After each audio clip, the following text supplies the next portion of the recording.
In 1961, Pablo Casals, one of the music world's greatest cellists, was guest of honor at a concert of 400 Suzuki children at Tokyo's Bunkyo Hall.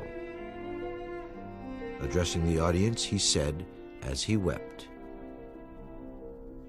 "I am witness to one of the most moving scenes that one can see. I feel such proof of heart here, of desire of a better world. How wonderful to see grown-up people think of the smallest like these, to teach them to begin life with noble feelings, with noble deeds. Perhaps it is music that will save the world." These are the Suzuki children, trained from infancy to hear and feel the most sublime sounds. They are imbued with faith in themselves and in life. They wake to music, hear it throughout the day, and are cradled by it at night.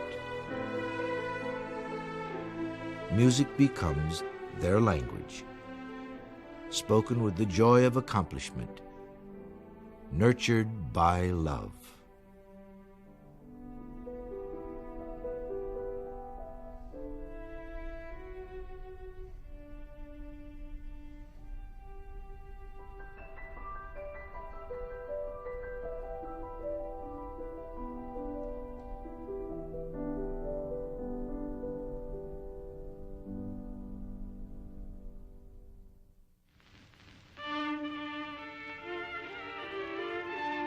In 1929, at age 31, while playing with his Suzuki Quartet, Shinichi Suzuki thought of something so obvious no one gave it a second thought. Infants of every nationality utter the same sounds, yet in a few years, each masters the intricacies of the mother tongue. This revelation led Suzuki to explore the potential of environment. In the beginning, his first students shared one tiny violin. Today, Dr. Suzuki's teaching methods have indelibly touched hundreds of thousands of families throughout the world. Well, in 1958, I went to an American String Teachers Association meeting at Oberlin. And following the meeting, one of the teachers at Oberlin brought in a Japanese pre-ministerial student who was there, and he said, "This young man has a film from Japan which he'd like to show. Would you like to see it?" So three of us, Clifford Cook, Robert Klotman, and I, looked at this film, which showed about 750 Japanese children playing the Bach Double Concerto together. And as an old veteran string teacher, I was quite skeptical, and I asked him many questions about it. And he said, "Well, if you believe these children aren't doing what they seem to on the film, why don't you go to Japan and find out, because no American teacher has been there so far." So in 1959, I took a trip to Japan. I guess one tends to remember first experiences, but when I got off the plane at Haneda Airport and drove into Yokohama, I was greeted at the door by about 275 children playing the Vivaldi G minor concerto. And of course, I have to say, the tears just came to my eyes. I mean, I couldn't believe the sound I was hearing. And I was used to teaching violin and hearing the somewhat scrubby sounds of beginning mixed string classes in this country, and that sound was unforgettable. Suzuki spent many years developing his theories on talent education. He describes his method as a fledgling nightingale is taken from the nest of wild birds and placed in the company of a master bird. He listens to the warbling of the master bird, and within a month, he is singing just as beautifully. So it is with children.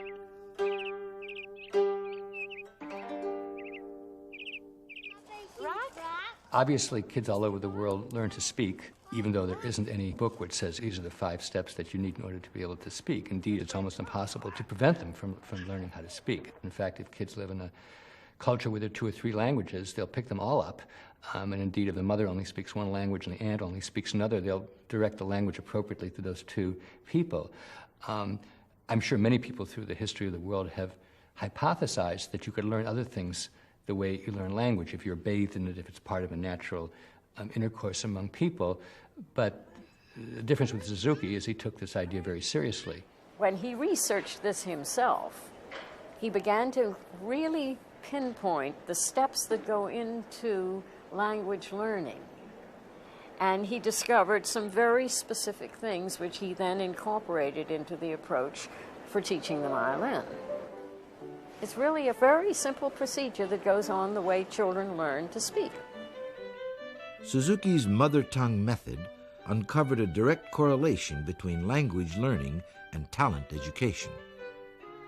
As with speech, music learning begins at a very early age when the mind is most receptive. Young children naturally possess an insatiable thirst for learning, which has the potential to develop into great ability. Talent education, just like language development, is dependent on parental involvement. Early on, the parent learns to play the instrument along with the child, stimulating the child's desire to imitate. As the child's desire to play grows, parental support and praise remain critical to the child's overall development.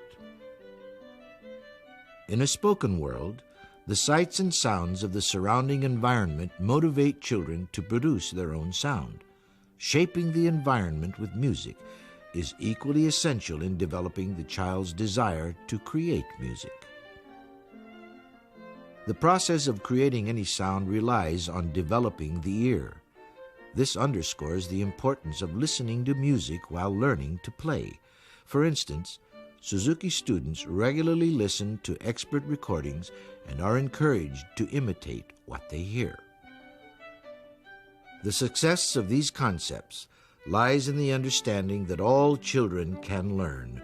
This concept is grounded in the belief that all children, not just the talented, or those genetically gifted, or the musically inclined, but all children can learn.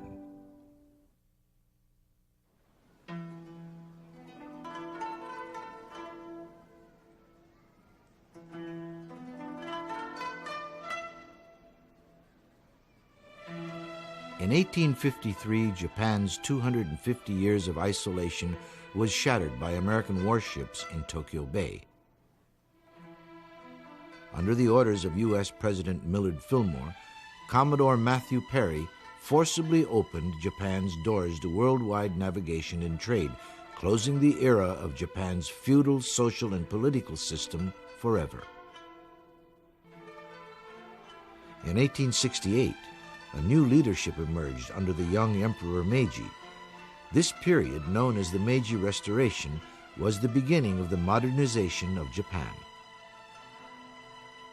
Politically, intellectually, culturally, and militarily, Japan would seek to grasp the new world with a single embrace.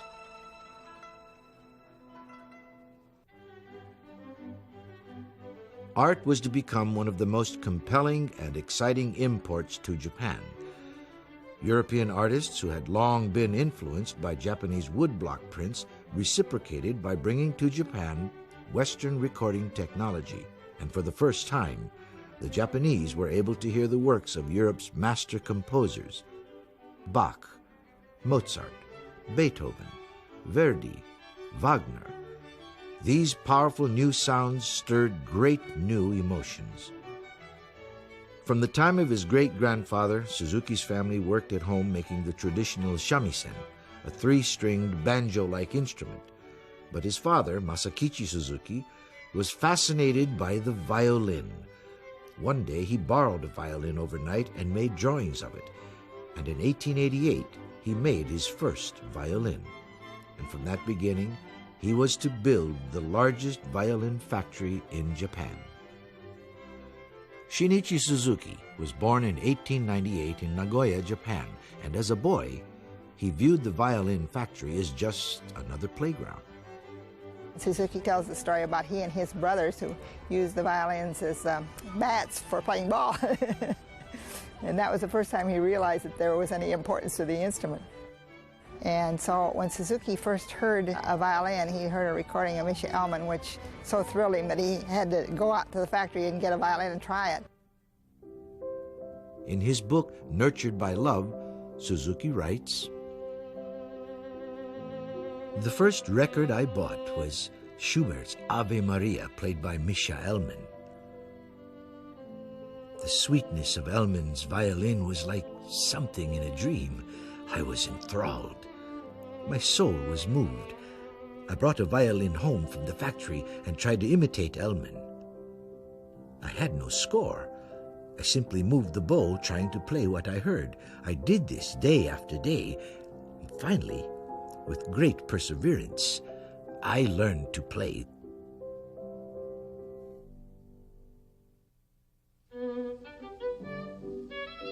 When Shinichi Suzuki was 20, he met a gentleman who was once a schoolmate of the Marquis of Tokugawa, a direct descendant of the Tokugawa shogun. Suzuki was invited to join the Marquis's biological research team. He took along his violin, and together with renowned pianist Nobu Koda, they gave evening concerts for the Marquis and his research team. The Marquis invited Suzuki on a year-long tour of the world. Then fate handed him the opportunity to fulfill his most ardent wish, to study the violin in Germany. Barely turned just 22, Suzuki's life was about to make a sudden and dramatic turn.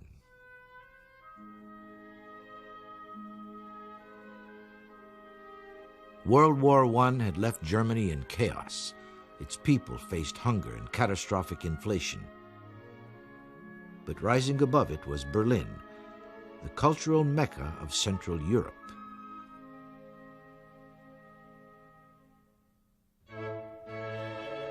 Music was one of the crowning glories of 1920s Berlin. There were 3 opera houses plus the Berlin Philharmonic. Among older musicians like Busoni, there were emerging young stars: Fritz Kreisler, Rudolf Serkin, Bruno Walter, Otto Klemperer, Arthur Schnabel, and Alban Berg. While in Berlin, Suzuki went to concerts virtually every day. He once wrote, "I went to hear everybody from famous performers to young artists, looking for someone of whom I could say, 'This is the man I want for a teacher.'" Just as he was at the point of moving on to Vienna, he attended the Klingler Quartet concert at the Sing Academy. In Karl Klingler, a student of the great German violinist Joseph Joachim, Suzuki found the spirituality he was looking for. "I heard the Klingler Quartet play Mozart, and something very strange happened to me. I seemed to be drawn into Mozart's spirit. I was not conscious of anything, not even my own being. Sublime, ecstatic joy had taken over my spirit. Through sound, I had gone beyond the limits of my physical being." Without introduction, and in English, I hadn't yet learned German, I wrote Klingler a note. "Please, take me as your pupil."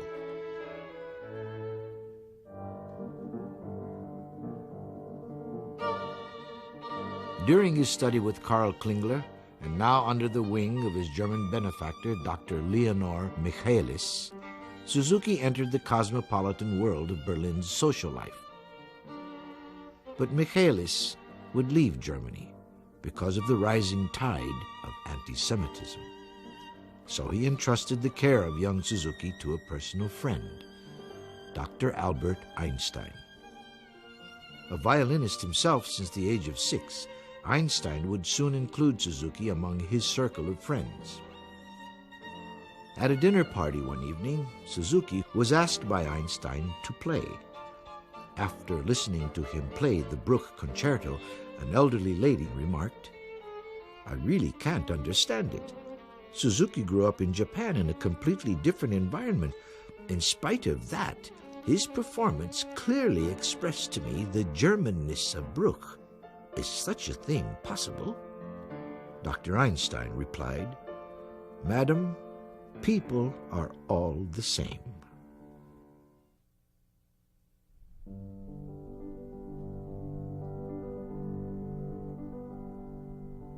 On another occasion, a piano recital, Suzuki met Waltraud Prange, a beautiful 17-year-old Fraulein from a prominent musical family. In one of these home concerts we met. He was invited, I was invited, and Suzuki was there. And then he said, "Could he take me home?" And I thought, well, yes. So then he took me home and he said he wants to meet my family. And I told him, well, my father is deceased, but he is welcome to meet my mother, brother, and sister. And so he came the very next day. And then he came very, very open, you see. And we had home concerts too. My brother played the violin, my sister piano, and I was singing. So Suzuki liked that very much. During their courtship, Waltraud and Shinichi went to concerts together almost every night and were serenaded by some of the world's greatest musicians. Our whole family liked him very, very much, you see. And after 5 years, when we decided to get married, you know, my mother was, in a way she was pleased, in another way she was very sad that I go so far away. And we didn't know anything about Japan, you see. And of course, the other relatives, I mean aunts and uncles, and they came and told my mother, how can you, allow that? And oh my golly, finally I was so upset. I said, well, I will marry him and I will be happy without you. The large Catholic church where the ceremony was held was filled to capacity. As for Waltraud's mother's relatives, they were all there.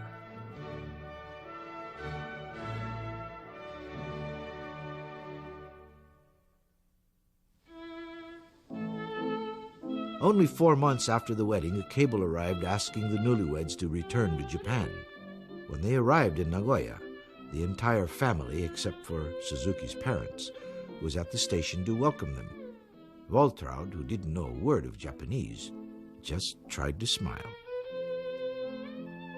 The Japan the Suzukis returned to was deep in economic depression. Almost simultaneously, Suzuki's mother died.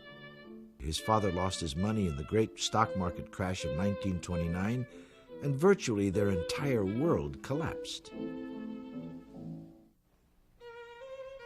Throughout the Depression, Suzuki earned a modest living through music. He formed a respected family quartet and would tour with his brothers. He gave violin lessons to young students, and like the cultural ambassadors of the Meiji era, he shared his knowledge of Western music with all of Japan. It was during this period before World War II that Suzuki would first identify the educational principles that would become the central focus of his life.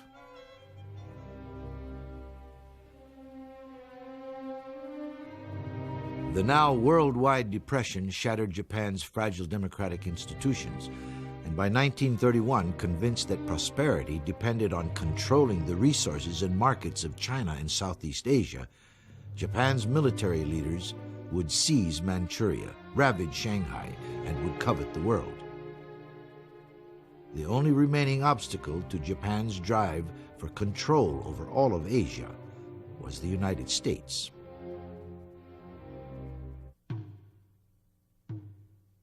To destroy this obstacle, on December the 7th, 1941, Japanese forces attacked Pearl Harbor. Finally, August of 1945, the world's first atomic bomb was dropped on Hiroshima, and then again on Nagasaki. 200,000 people were killed in a moment. Japan unconditionally surrenders.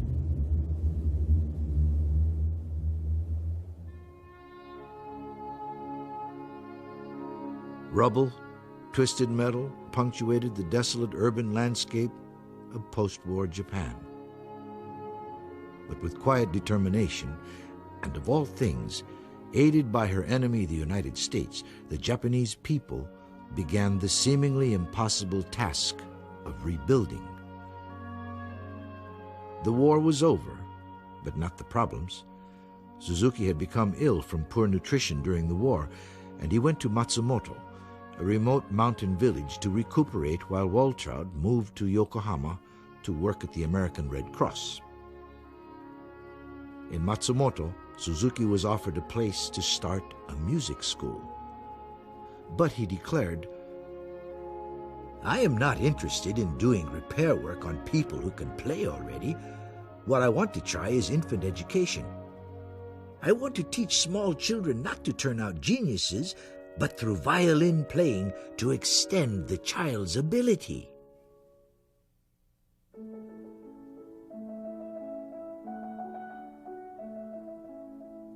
In very young children, Suzuki recognized hope for his country and for humanity.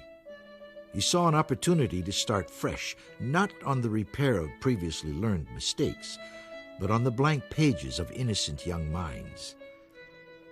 His approach to talent education would come from that single, unforgettable insight he had before the war when he realized every Japanese child speaks Japanese. Speaking fluent Japanese requires a very high ability, but a 6-year-old has already learned 3,000 words and speaks with greatest ease. In that moment, Suzuki realized that born within every child was an extraordinary capacity to learn a universe of knowledge, language, mathematics, music. If he could find a way to unlock their potential, he could bring to all children a way to help them fulfill that potential. Suzuki exclaimed, "What a wonderful discovery it was for me that day! My study of man and talent, as well as my quest for the mother tongue approach to music, began."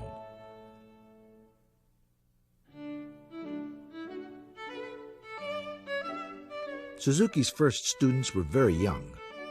In 1934, his little pupils gave their first public performance.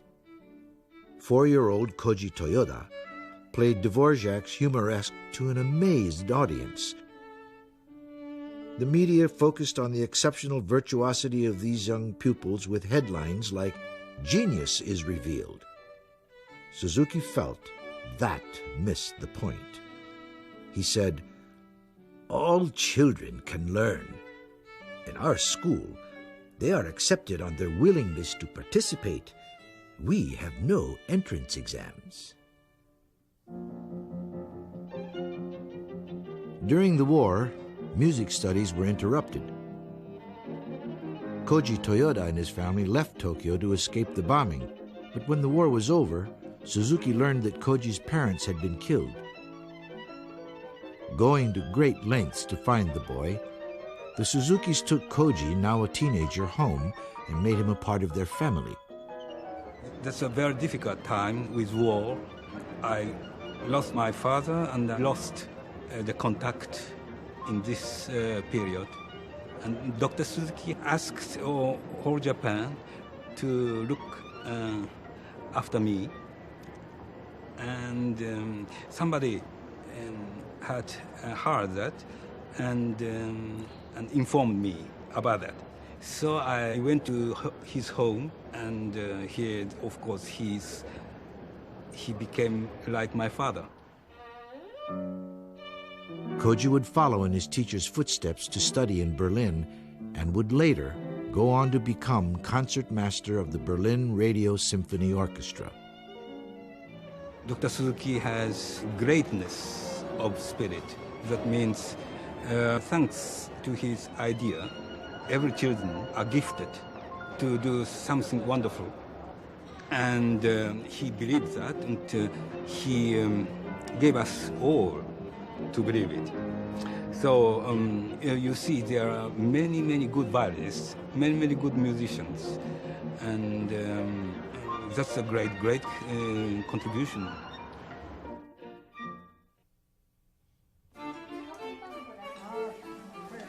Waltraud has been with Shinichi through sickness and health and through many painful separations during the war, and he remains to this day her ideal. He was the most wonderful person I can think of. And he still is. He never changed.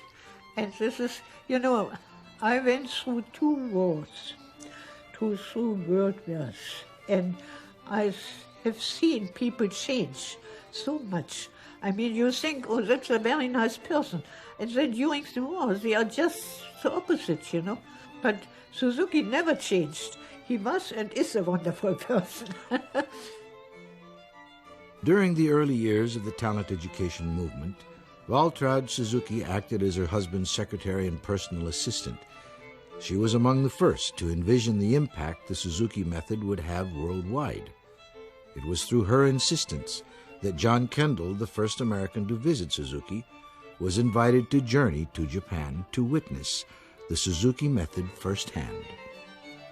I always came on Saturday, Sunday, and then I found a stack of letters here, unopened, you see. And I see all from the same person, from Professor Kendall. And I said, what's all this? So Suzuki said, oh, I read only one letter, and he wants to come. I said, now, and? Did you answer? He said, no. So I opened all the letters, you see, and always, why don't I ever get an answer? Is it possible to come? And I said, my God. So I said, what do you think? He wants to come. He says, all right, then he can come. So I wrote, you are welcome to come. And he came. Then Professor Kendall, he was so amazed, He said, I don't think the American mothers will do that. I said, I think they will, because every mother wants the best for her child. So why don't you first try it and then say something? Following his return trip from Japan in 1959, Kendall wrote a paper on talent education in the Bach and Presser Foundation report. In the report, Kendall said, there are nearly 75 teachers, 4,500 students in approximately 45 different centers in Japan. Probably 8,000 students who have studied or who are presently studying have been part of the talent education movement. The primary purpose of talent education is not to train artists, but to give all children the opportunity to develop the amazing potential which is illustrated in their ability to learn their mother tongue. In 1964, Suzuki made his first visit to the United States. A concert tour was organized to bring 10 young students to America. The children were chosen not for their virtuosity, but for their availability. I was a professor of music at the University of Tennessee, and I picked up the international musician, and I saw this picture of the great crowd of Japanese boys and girls, small ones, playing the Bach double concerto, and I thought, I wonder what that sounded like, but that sounded horrible. So I went to the 1964 Music Educators Conference, in which they had invited Suzuki to bring 10 children over to perform. And then when those children played, I just said, we've got to find out all that we can about this. He had a little 7-year-old, for instance, get up and play Veracini Sonata, and I happened to be playing the Veracini Sonata myself on recitals that year, and I listened in amazement, thinking she's playing that almost as well as I am, and she's 7 years old, and I haven't a child I've ever taught who could do this. Their tone was so magnificent. A great lump came in my throat because it was so, even to think about it, it sort of gives one a chills, because there just never had been anything like that. If it hadn't been for Dr. Suzuki, I never would have had the opportunity of seeing what wonderful things children can do. The bow flies away, the mother picks it up. This was how Suzuki described the essence of early talent education. All children whose families were willing to invest their time and effort in a better future for them could be educated to have a noble mind and splendid ability. I think one of the most important things that he has done up to this point is give us the insight that every child can learn. So many times we say that, that child, well, they have a problem, they can't do this, but every child can, and he's proven it with children who are handicapped, with unbelievable handicaps. Suzuki found proof of his beliefs in a 6-year-old girl who had suffered from infantile paralysis.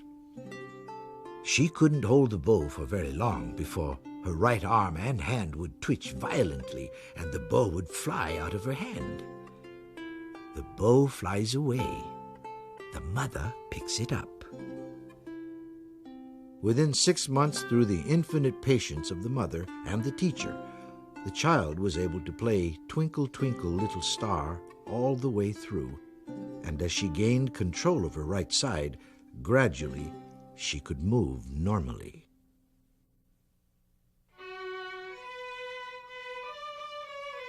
As a thalidomide baby with stunted fingers on her left hand, Mika Maki's future seemed bleak. At just 2.5 years old, her life was already burdened by the stigma Japanese society had placed on her unfortunate disability. On a visit to observe her older sister's violin lesson, Mika accidentally met Dr. Suzuki.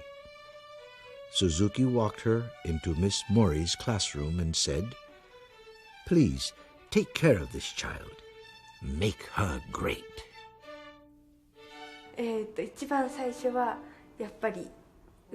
Of course, in the beginning it was hard since I was not able to use my arm from the time I was born.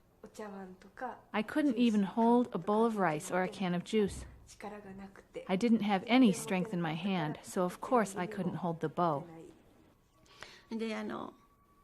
I remember one time while Mika and her mother were commuting to our school, the bus suddenly jolted.